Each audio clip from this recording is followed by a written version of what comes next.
Tuga with ToeSalad.com. Today I'm going to be doing a video review of the VIVOBAREFOOT Neo Trails. I'm sitting here on the shore of the Cascapedia River in the beautiful area of the Gaspé Peninsula in Quebec. This is where my family and I recently moved, and it's a beautiful fall day. We just had some snow the other day and a little bit of rain. These are really actually perfect conditions for a shoe like the Neo Trail. The Neo Trail is a water-resistant, breathable trail shoe from VIVOBAREFOOT.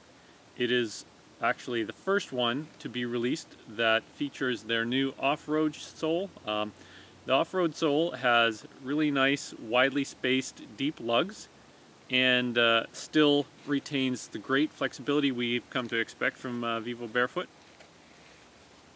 The uppers of the shoe are made out of a synthetic material that is very water resistant, and I wonder if we can demonstrate that here. If I stick it in the water just beads off it.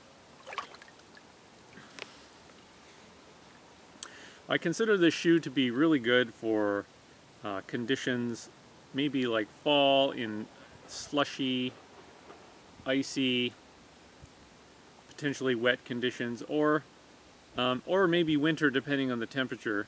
Because this shoe does have a fairly thin sole, I wouldn't expect it to work very well in cold conditions. This past weekend we went for a hike and I wore these shoes, and the temperatures hovered around 26 to 32 degrees, and I found them just on the edge of being too cold for my feet, but I wouldn't want to wear them in much colder conditions than that.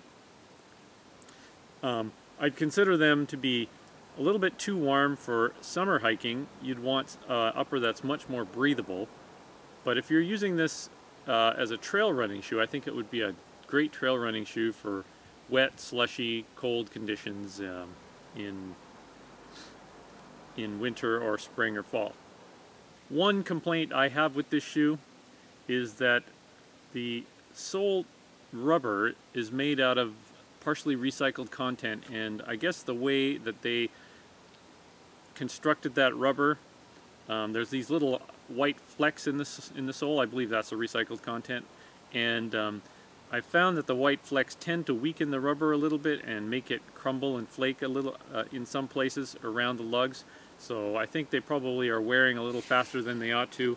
But other than that, I love the sole. It's got great grip, and because the lugs actually have a little bit of give to them, they can move and grip on in a wide variety of conditions, especially in rocky terrain as well.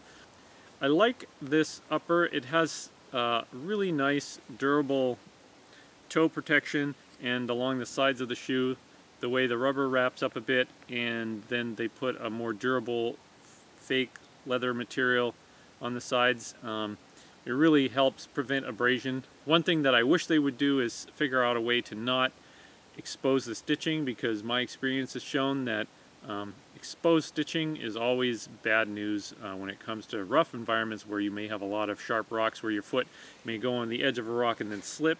That tends to catch the stitching and cause it to tear out and can prematurely wear the uppers. But other than that, I think these shoes are great construction, and I think they'll be very durable.